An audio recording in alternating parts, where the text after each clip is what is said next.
We're at the birthplace of Colm Cille, Naomh Colm Cille, St. Columba in Gartan, near Churchill in County Donegal, Ireland.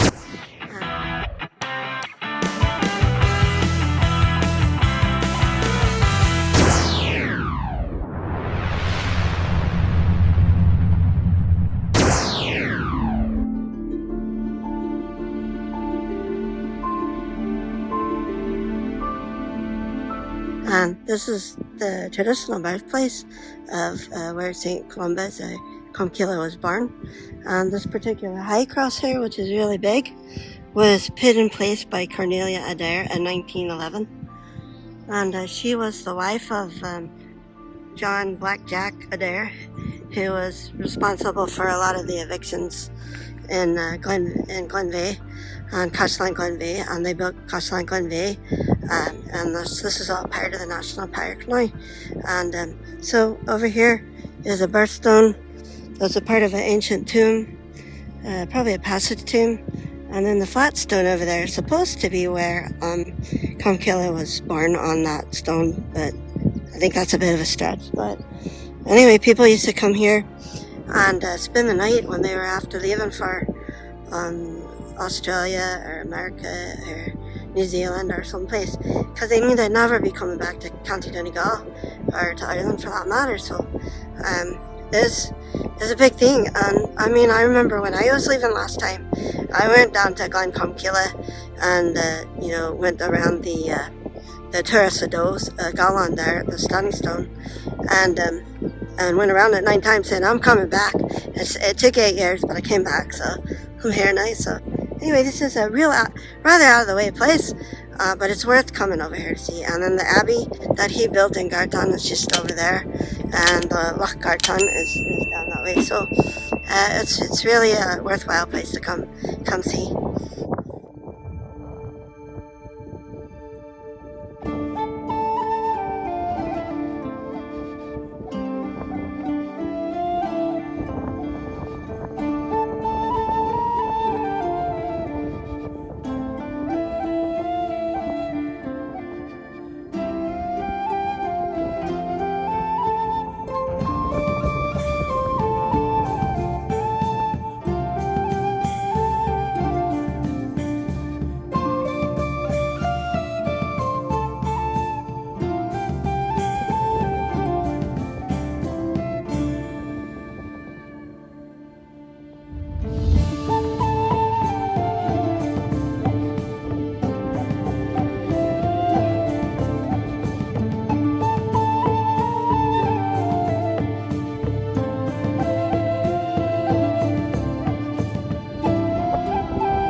So we're here at the abbey, inside the wee little abbey of Colm Cille in Gartan. And this is the abbey that Colm Cille, Naomh Colm Cille had set up about 1,500 years ago. And this is what's left of it. So this is the abbey, and there's some ancient crosses there. And of course there's also some pre-Neolithic sites here too. And up on the hill in the graveyard there is some of the chieftains of the O'Donnell clan are buried up there too.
terrace a tree. It's another standing cross, what's left of it there. But it's nice up here on the Ra, and we can overlook the relic, the cemetery, and the old abbey, the monastery. And you can see the stone wall there around those graves is actually part of the old abbey monastery there. And it's terrace a number 4 there.